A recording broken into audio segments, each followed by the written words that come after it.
ಕಳ್ಳತನಕ್ಕೆ ಸಂಬಂಧಿಸಿದಂತೆ ನೀವು ನೂರಾರು ಪ್ರಕರಣಗಳನ್ನು ನೋಡಿರ್ತೀರ. ಆದರೆ ಹಾಲು ಕದಿಯುವ ಕಳ್ಳನನ್ನ ನೀವೆಲ್ಲೋ ನೋಡಿರ್ಲಿಕ್ಕಿಲ್ಲ. ಹಾಗಾದ್ರೆ ಈ ಸ್ಟೋರಿ ನೋಡಿ ಹಾಲುಗಳನ್ನ ಕೈಚಳಕ ಎಂತಹದ್ದು ಅನ್ನೋದು ಗೊತ್ತಾಗುತ್ತೆ. ಭಟ್ಕಳ ತಾಲೂಕಿನಲ್ಲಿ ಕಳ್ಳತನ ಪ್ರಕರಣಗಳು ಹೆಚ್ಚಾಗುತ್ತಿರುವುದು ಸಾರ್ವಜನಿಕರ ಆತಂಕಕ್ಕೆ ಕಾರಣವಾಗಿದೆ. ಇದೀಗ ಭಟ್ಕಳದಲ್ಲಿ ಹಾಲುಗಳನ್ನೊಬ್ಬನ ಕೈಚಳಕ ಪಟ್ಟಣದ ಜನರ ಆಶ್ಚರ್ಯಕ್ಕೆ ಕಾರಣವಾಗಿದೆ. ವ್ಯಕ್ತಿಯೋರ್ವ ಹಾಲು ಕದಿಯುತ್ತಿದ್ದ ದೃಶ್ಯ ಸಿಸಿಟಿವಿಯಲ್ಲಿ ಸೆರೆಯಾಗಿದ್ದು ಪೊಲೀಸರು ಆತನ ಪತ್ತೆಗೆ ಬಲೆ ಬೀಸಿದ್ದಾರೆ.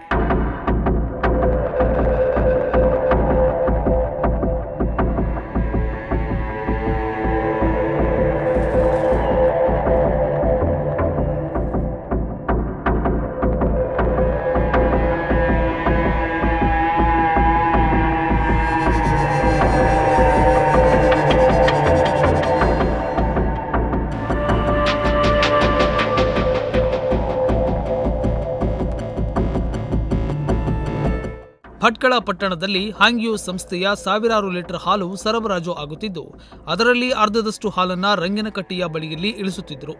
ವಾಹನದಲ್ಲಿ ಬಂದ ಹಾಲು ಮುಂಜಾನೆ 3 ಗಂಟೆಗೆ ಹಾಲು ಇಳಿಕೆಯಾಗುತ್ತದೆ.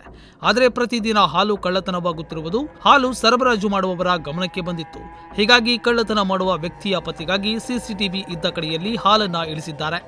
ಮುಂಜಾನೆ 4 ಗಂಟೆಗೆ ಅಲ್ಲಿಗೆ ಬಂದ ಕಳ್ಳ ಸುಮಾರು 15 ಲೀಟರ್ನಷ್ಟು ಹಾಲನ್ನು ಕದ್ದಿದ್ದಾನೆ.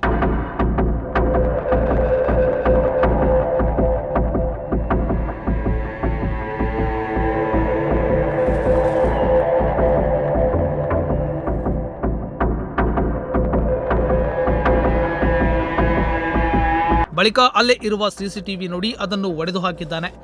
ಈತ ಬರೀ ಹಾಲು ಮಾತ್ರ ಕದಿಯುತ್ತಾನೋ ಅಥವಾ ಮತ್ತೆಲ್ಲಿ ಕಳ್ಳತನ ಪ್ರಕರಣದಲ್ಲಿ ಭಾಗಿಯಾಗಿದ್ದಾನೋ ಎಂದು ಪೊಲೀಸ್ ತನಿಖೆಯಿಂದ ತಿಳಿಯಬೇಕಿದೆ. ಅಲ್ಲೇ ಪಕ್ಕದಲ್ಲಿ ಖಾಸಗಿ ಬ್ಯಾಂಕ್ ಕೂಡ ಇದ್ದು, ಈ ಕೈಚಳಕ ತೋರಿದ ಕಳ್ಳನನ್ನು ಪತ್ತೆ ಹಚ್ಚಬೇಕು ಎಂದು ಸಾರ್ವಜನಿಕರು ಆಗ್ರಹಿಸಿದ್ದಾರೆ. ಪೊಲೀಸ್ ಅಧಿಕಾರಿ ಗೋಪಿಕೃಷ್ಣನ್ ಪ್ರಕರಣವನ್ನ ಗಂಭೀರವಾಗಿ ಪರಿಗಣಿಸಿದ್ದು ಕಳ್ಳನ ಪತ್ತೆಗಾಗಿ ಬಲೆ ಬೀಸಿದ್ದಾರೆ. ಉದಯ್ ನಾಯ್ಕ್, ನುಡಿಸಿರಿ ನ್ಯೂಸ್, ಭಟ್ಕಳ.